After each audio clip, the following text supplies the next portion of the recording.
Okay, we'll get started in just a couple minutes. Go ahead and do the attendance code.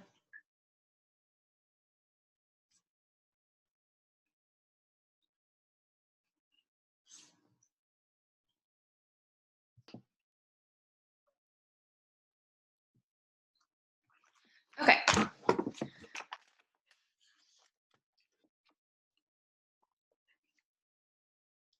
so a couple announcements. First, the exam two grades are up, but those are raw. They don't have a curve. They don't have the extra credit that's going to open up today. So there's still plenty of room for improvement on those. Exam two extra credit is up on Canvas. It'll open today at 11 a.m. It's due Sunday at 11:59. I'm going to give you guys a little more time than I normally do. I'll add a curve to the grades after the extra credit is complete. So that means you'll know your actual exam two grade probably sometime on Monday. The exam two extra credit quiz actually gives you up to 20 points. Quiz 11 is going to open today at 11 a.m. and that'll also be due Sunday at 11:59 p.m. I just gave you guys a little bit of extra time because that's two assignments. And even though one of them is optional, I want to make sure that everybody who really needs to do that actually gets the chance to do it. There are also several assignments open on Top Hat now. So there's homework 18, 19, and 20, and the module 20 reading. These are the only things that are actually required of you. Oh, you know what? Actually, homework 18 was already due. Sorry. So homework 19, homework 20, and module 20 reading are the only ones that are actually required. Extra credit for 18 and 19 is grouped together. It's one assignment. It's a structure drawing assignment like the one for 17 was, and same with 20. Each of them has some extra practice problems at the end where you don't submit an answer. Those are just for you to do if you want some extra practice problems. I know a lot of you are always looking for those. Currently, these are all due for 10 a.m. December 2nd. That's the day of exam 3. Depending on how far people get on the extra credit, I might bump that to your final exam.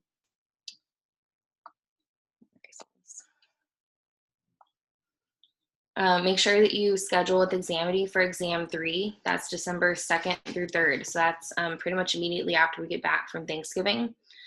So do not forget to schedule. You might just want to do that like today. And then the final exam is December 7th through 8th. So you should also schedule with Examity for that. I will do a Zoom session for both of those exams.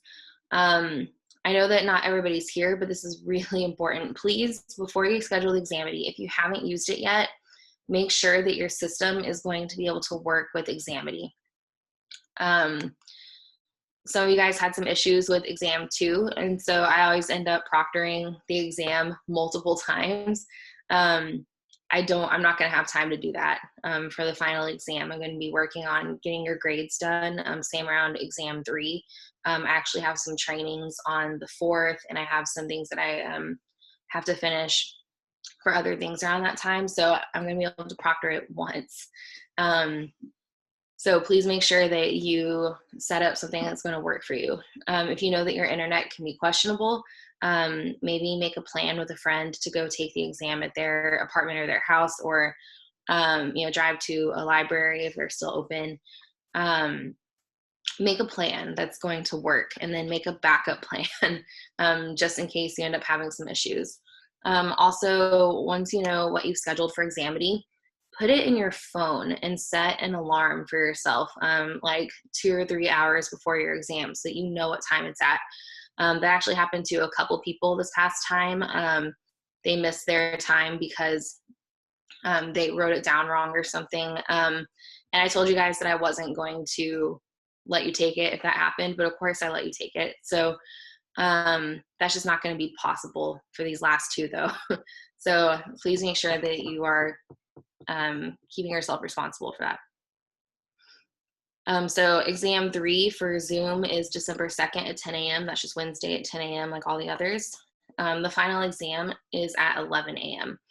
That's just the final exam slot that they gave us, just like, a normal final exam schedule. It's always a little weird. It's at 11 a.m. Right. Are there any questions about the schedule? On the exam 2 extra credit, is it like a work on your own type thing, or could you work with somebody? Yes, you're supposed to work on your own. Okay. I would prefer, of course, like, I can't stop you if you work with somebody else. I'll never know, but you are going to have different problems. So just keep that in mind. I did see some of that from the last exam. The questions are scrambled and a lot of them look alike, but they're different. Like sometimes they're opposite. Sometimes it's like a methyl group that's different. And some of you kind of got tripped up with that because you were definitely working with somebody else who had the opposite problem. So just keep that in mind. For the final exam, like on the last little slide, are those the same for Examity as well? Because it just says Zoom. No, so Examity is the full 48 hours. Oh, okay. Lauren asked if you'll have 2 chances to take the extra credit quiz. No, you just get 1 chance to do it.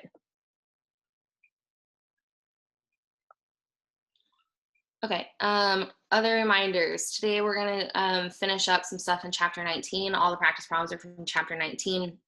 On Monday, we're gonna do chapter 20. So Alex asked if it's timed. Yes. Monday, we're gonna do chapter 20. I need you guys to go over it a little bit over the weekend because we're just going to like cook right through it. And then you're gonna have Thanksgiving. And then the next Monday, we're gonna do some review. And then you're going to take a test. So if you show up on Monday and you're not prepared, even just, a little bit for chapter 20, I just have a feeling it's going to be like me throwing a bouncy ball at a wall. It's just going to come right back to me. It's going to bounce right off of you. It's not going to stick. So make sure that you kind of prime yourself a little bit and just, put a little effort into chapter 20 before you get here on Monday. So remember, there's no class on Friday. That's during Thanksgiving break. Monday, we're going to do some review. And then you have exam 3. Reminder, there's no class on Friday, December 4th. That's reading day. So there are no classes unless you have a Friday only class. And then our final exam. So we are really, really, really close. Are there any questions about this?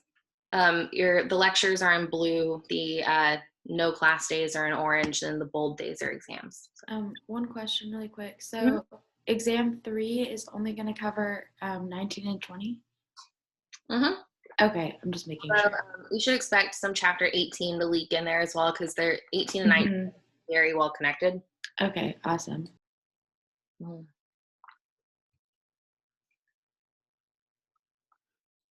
Okay, so let's do some problems.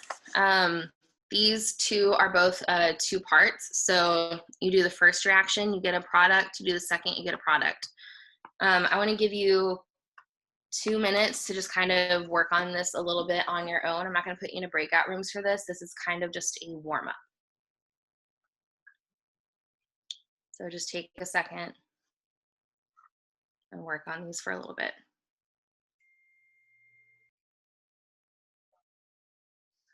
So let's just go ahead and work through these together for a little bit. I also want to talk a little bit while we're doing this about using your context clues. Because for some of these problems, if you're not 100% sure, if you're looking at something and you're like, well, that could go 2 ways, I'm not sure which way it's supposed to go, use your context clues. So in this first one, we have a ketone, and we have some diluted sodium hydroxide at 0 degrees Celsius. Does anybody know what this is? Aldol addition. Right, this is setting up an aldol addition. What's the other thing that you might consider while you're looking at this reaction? Condensation? Yeah, so if you're looking at this reaction, you might think, well, this could be an aldol addition or condensation. I'm not sure. What does this tell you? Condensation, dehydration of water. Yeah, so adding in the heat here tells you that this is probably the addition product and that this is the condensation product. So using your context clues of, what comes next can kind of help you make a decision about what you're supposed to put in the first thing. So let's take a look at this first one. We have 1, 2, 3, 4 carbons. Let's go ahead and just label those so we can talk about them more easily. Which carbon are we going to deprotonate to make an enolate? 3. 3. Yeah, why carbon 3? More substituted. Yeah, you have no idea how happy that just made me, guys. That was amazing. Yes, carbon 3 is the one that we're deprotonating. And we're going to attack another molecule of the same ketone, right? So without having to draw out the entire mechanism, you need to be able to draw the product, right? So let's just imagine what this should look like. We should create a bond from here to here, and this is going to have the electrons pushed up there. So let's draw 1, 2, 3, 4 carbons. Our ketone is going to be untouched. This is the new bond that we just made. Here's our carbonyl carbon. I'm going through this kind of slowly because this is where a lot of people make mistakes. Make sure that you add the right number of carbons. So if this is your carbonyl carbon, there are 3 things coming off of that carbonyl carbon. You're going to have a methyl group. You're going to have your oxygen, which will be negative, and then you're going to have the ethyl group. The oxygen is not going to be negative in our product, though. Our aldol addition product is an alcohol. But make sure that you kind of go through that process of making sure that you've added in all the carbons. And then, of course, what's the last thing that you should do before you move on? Carbons protonate. Well, so let's say I drew my structure. I want to be sure that I drew the right thing. Rearrange it. Yeah, you could rearrange it if you wanted. Like, you could draw it nicer. What did somebody say? Count your carbons. Yes, I see it in the chat, and I hear it a little bit in the speakers. Count your carbons. Always, always, always. When you're doing an aldol, count your carbons, because there are 4 here, and we know that we're going to end up with twice as many. So you should have 8. 1, 2, 3, 4, 5, 6, 7, 8. If you don't have 8, you definitely messed up somewhere. That's going to save you a lot of pain. You'll see when you take your quiz today, the way that I wrote the multiple choice problems. Some of them are like, you're supposed to have 8, but the answer has 7 or the answer has 9. That's a really easy way to eliminate some options, right? Okay, and then we're going to dehydrate this. So what functional group are we creating in our product? H3O plus. We are going to make an equivalent of water, but what is the functional group that our organic molecule is going to have? Sure. The final product's going to have a ketone in it. Right, It's going to be ketone. an alkene as well. Oh, Right, I heard Alpha someone say beta. alpha beta. Yeah, Right. the alpha beta. unsaturated Yeah. ketone. Right, alpha beta unsaturated carbonyl. So ketone or aldehyde in this case is going to be a ketone. So we know that this is our alpha carbon, this is our beta carbon. So this is where we're making the double bond.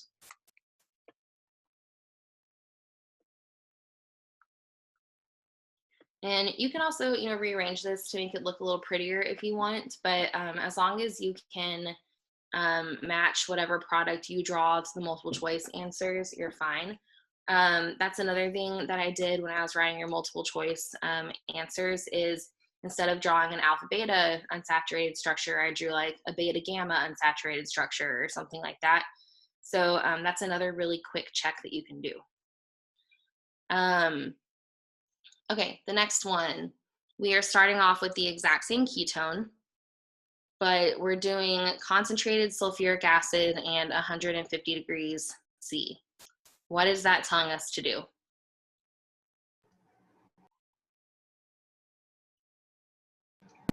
I mean, we're going to be forming an enol. Yeah, we're definitely going to go through an enol. What is our product going to be? Will the product not be exactly the same as step 1 of the last one? No, it's not going to be the same as step 1 because of the heat. I see it in the chat. Some people are saying condensation. Yes, this is telling you immediately go to this product. So let's draw this out again. Well, let's draw it out nicer this time. Just putting the double bond in the same row as the main chain, I guess. So these two are the same thing, right? All we did was rotate a little bit. Now, if I wasn't sure, if I had drawn this product up here, our next step is sodium cyanide. Can you really think of anything that cyanide would do with this? No. Yeah, like it could attack the ketone, I guess, but usually if you're going to do an aldol reaction and then follow it with cyanide, we're looking for a conjugate addition, right? So where is the cyanide going to attack? I'm going to number some carbons. Which carbon is the cyanide going to attack? 4? Mm-hmm. Yeah, so it's going to attack number 4. And I accidentally left out, there should be a solvent in here, something with a proton.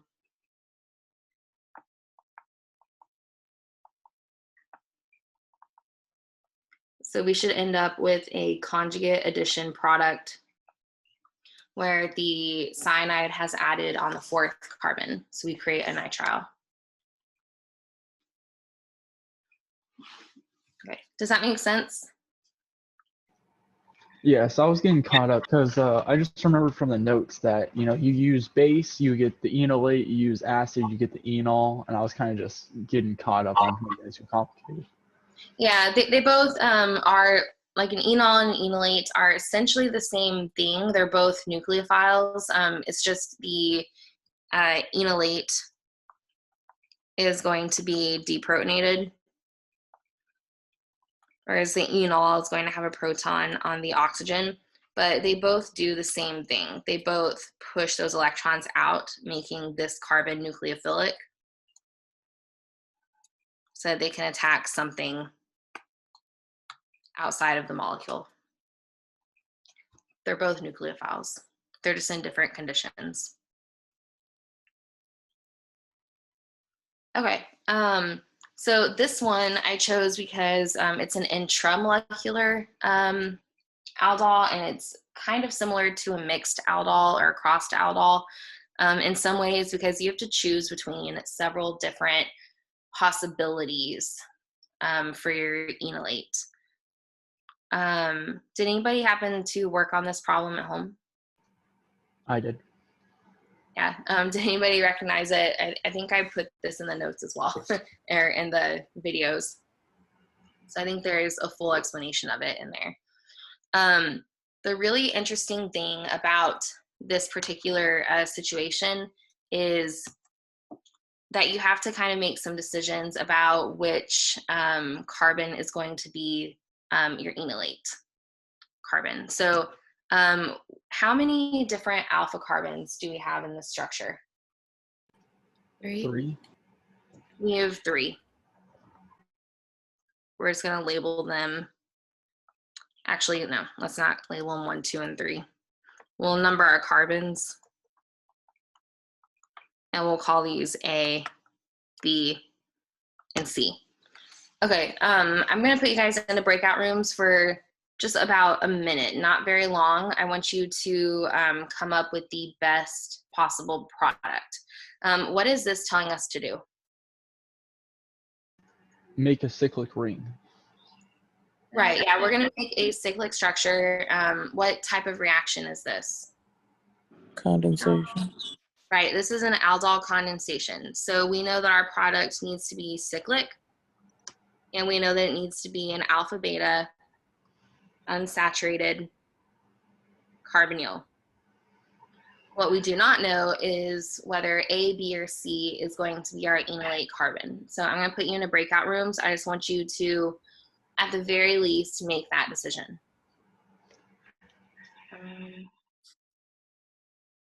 Why can I not?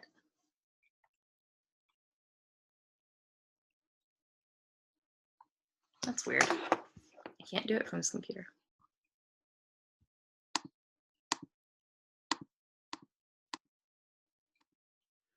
Well, you're getting plenty of time to write down the problem, that's for sure.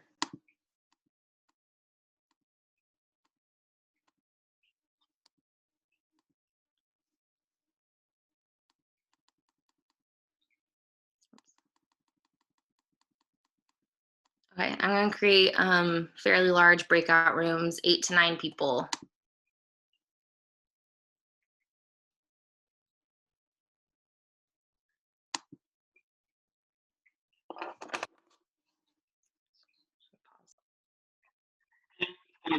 Okay, so did we make a definite decision about which carbon is going to form the enolate? Would it be B? Yeah, so why is B the best option? It would create a 5-membered ring instead of a 7. Right, so if carbon A was the one that gets deprotonated, then everything from carbon A to carbon 7 is part of the ring. That makes a 7-membered ring. 7-membered rings are not as stable as 6-membered rings. 5-membered rings are not as stable as 6-membered rings, but a 5-membered ring is better than a 7. But, okay, so B does make a 5-membered ring, but so would C. Why do we pick B over C? It has a resonance. Higher priority. Aldehydes are more reactive, and so Yes, yeah, exactly, Rachel. We learned back in chapter, what would that be, like 15 or 16, when we did, I guess that's 16, when we did aldehyde and ketones chemistry, we learned that aldehydes are more susceptible to nucleophilic addition. So having the aldehyde be the electrophile is much preferable. So we end up doing a reaction between carbon 3 and carbon 7. Okay, so at this point, you know that you're going to have a 5-membered ring in your product. Now, we could go through the whole mechanism right now, but we don't really need to. Instead, let's talk about how to get the product fast, because you need to be able to do that for your exam and your quiz. You don't want to have to draw out the whole mechanism to get the product. So we know that we want an alpha beta unsaturated carbonyl, right? So one of the easiest things that you could do here is go ahead and write in the same numbers that you have in your structure over here inside your ring. It doesn't matter where you label them, it's up to you. So 3, 4, 5, 6, 7. So carbon 3 is still going to have this ketone sticking off of it, right? Nothing is happening to that. Okay, and then what else is going to happen? We're going The to end double up bond will form on the ring, making a conjugate. Right, we're also going to have the double bond forming. So carbon 3 is our beta carbon, or sorry, our alpha carbon. The letter B was above it, that was confusing. Alpha. In the existing structure, carbon 4 is our beta, and if you drew the double bond here, you wouldn't be wrong. But based on our numbering scheme, remember that carbon 7 is originally going to have the hydroxyl group coming off of it.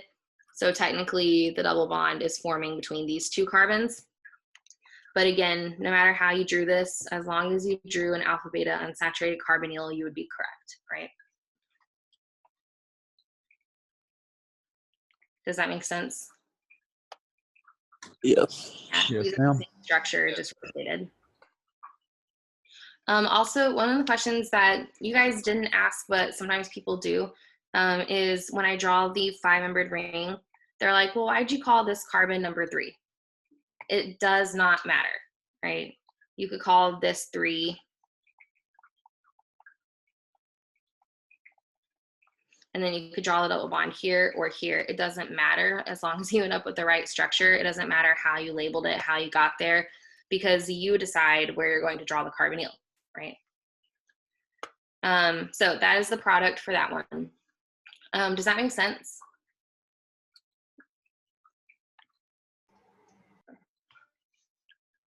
Cool. Let's keep going. So this problem is a Michael addition, and I went ahead and just gave you that information right here because we didn't talk about Michael additions on Monday, but I do want to talk about them real fast. A Michael addition is a conjugate addition, but your nucleophile, instead of being something like cyanide or ethoxide or water, is actually just another enolate. So looking at this one, we know that this has to be the most acidic proton here, right? It's between two carbonyls, and this ethoxide being present when we have two ethyl esters gives us a really, really solid hint that we're going to create an enolate here. So then the enolate is going to attack here because it's a conjugate addition. Now again, we're gonna gloss right over the mechanism because the mechanism is gone over in your notes. You can watch me go over that mechanism 100 times if you really want to on YouTube. Right now, I want to talk about getting to the product fast. So let's draw out our product. We know that in the end result of a conjugate addition, we're going to keep this same carbon structure, but that double bond, the alpha beta unsaturated double bond, is not going to be carried over into the product. This is the bond that's going to be formed between the two molecules. And then all we have to do is attach this chunk on there. Nothing is going to happen to it, like structurally, it's going to stay the same.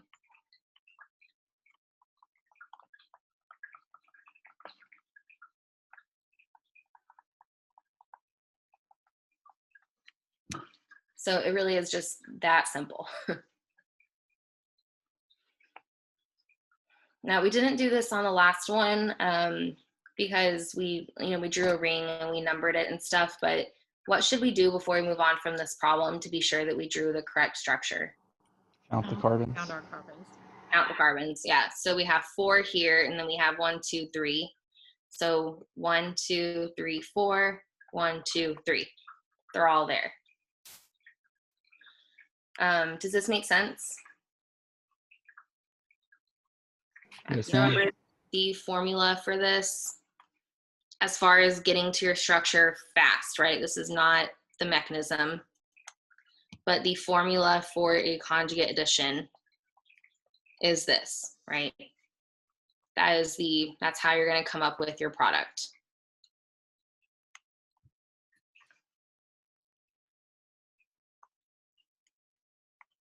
Okay, this one's fun, I think.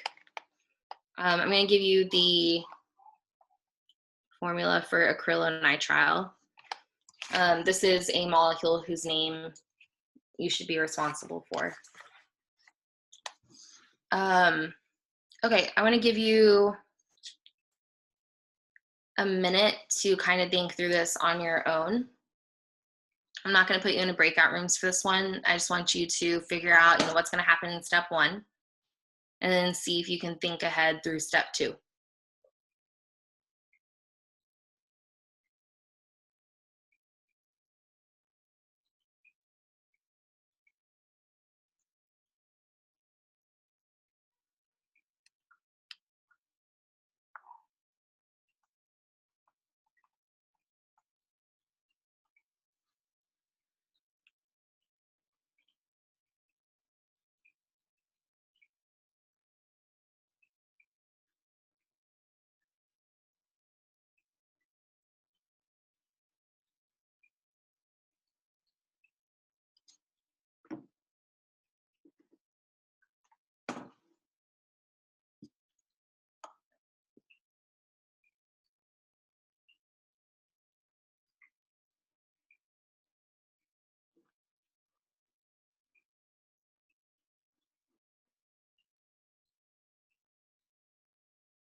Okay, let's see how far we can get here. So a ketone is reacted with a secondary amine in acid. What are we creating in step 1? What functional group? Enamine? Right, we are making an enamine here.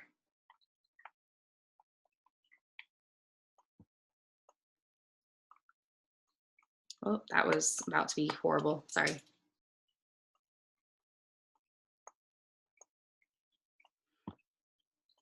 Okay, so we've made an enamine.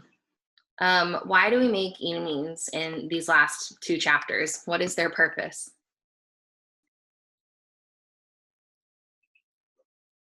What do they kind of act like?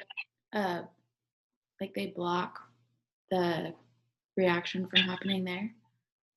No, No. no, yeah, they could kind of use one as a protecting group and maybe in some situations, but that's not what we're doing here. Wesley said adding stuff onto the ring. That is exactly right. They're going to act like an enol or an enolate, right? You can push the electrons down and out. That turns the beta carbon into, the alpha carbon into a nucleophile here. Okay, so in step 2, we introduce acrylonitrile.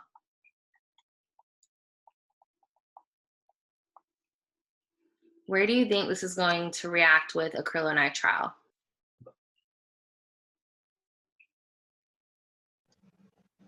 On the double bonded carbon. Carbon off the ring on the double bond. Right. So this is alpha to the nitrile, this is beta to the nitrile. Is it going to attack in the alpha position or the beta? Alpha position. Beta position it is. Right, yeah. So this is acting like an alpha beta unsaturated carbonyl. This is just another alpha beta unsaturated system. This is a conjugate addition.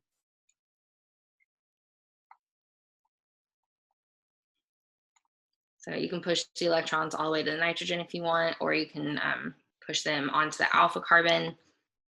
There are several resonance forms at work here.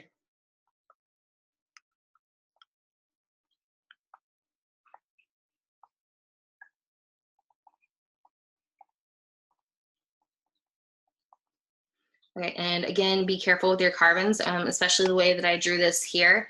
It would be very tempting to draw it out like this, but that would not be correct. So make sure that you draw your bond and then you draw your beta carbon. The alpha carbon is here, and then the nitrile. So we could draw this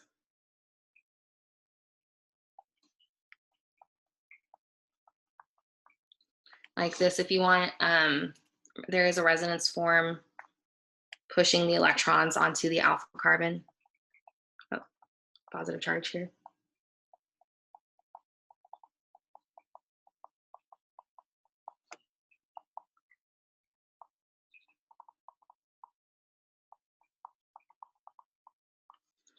When we add in water, we're going to protonate here. And what else is going to happen? We form your carbonyl. Right. We're going to end up getting rid of our aminium and getting our carbonyl back. So this is just another Stork enamine synthesis, but it kind of just got a little fancier with a conjugate addition.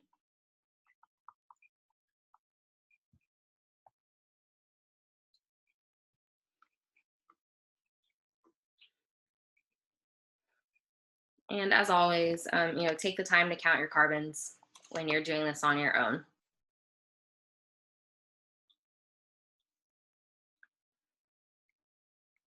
Does this make sense? Yes. Yes. Cool. Do you guys want to go through a manic reaction, or do you want me to, let me see what else I have.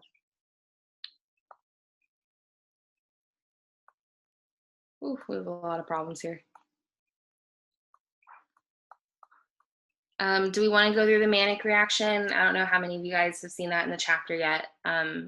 It's pretty self-explanatory.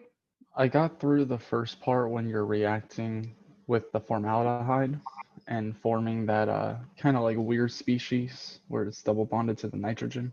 Yeah, so it goes through an aminium structure. But then past that, it starts getting a little confusing. Okay, so let's just go ahead and I'm not gonna put you in the breakout rooms. Bummer, did not record the entire trick for the manic reaction. I'll go over it again, I guess. On my own time. So we go through the aminium ion. The awesome thing about the aminium ion is that this positive charge really wants to be resolved, right? We want to put these electrons onto that nitrogen. In fact, there is a resonance form.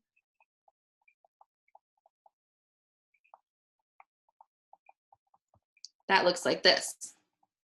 Now, putting the carbocation on that carbon is not going to go well. That is a primary carbon, and that is a primary carbocation. So that is not desirable. In order to resolve the positive charge on the nitrogen, we really need to attack this carbon with a nucleophile, right? So that's where the other group comes in. We're in acid, so we form an enol when we're doing our attack.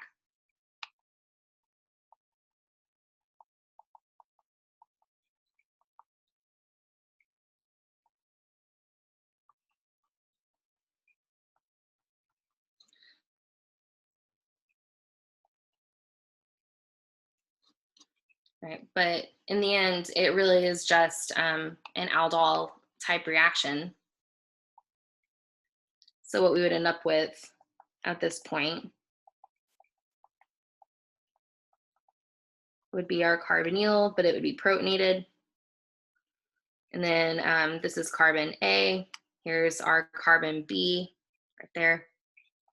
And then part C is our amine, which we just gave the lone pair back to. And then it just has to be deprotonated, which is easy enough to get to the product. So those are our couple steps in the manic reaction. Yeah, I remember thinking that this was really confusing when I learned it also. And then one day I was looking at it and I was like, that is so much easier than it should be. So I just want to give you guys a heads up on these problems. I'll work through them on YouTube.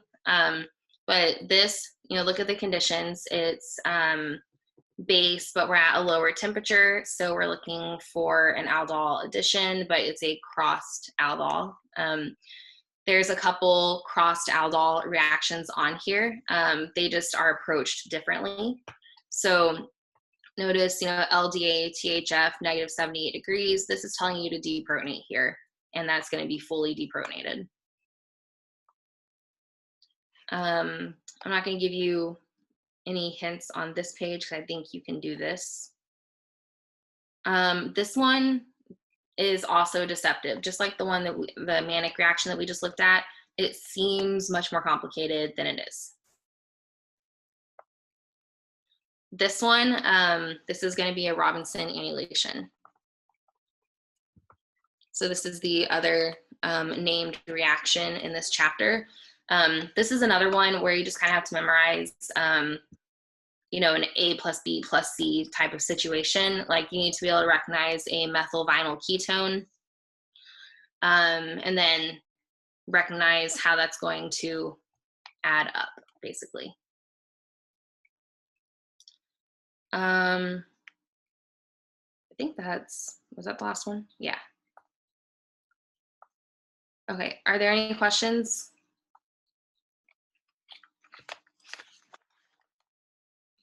Okay, I'll try to film the rest of these and get them posted up on YouTube later today.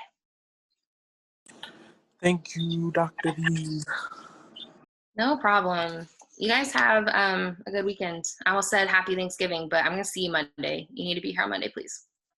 Lauren asked if extra credit will be offered on exam 3.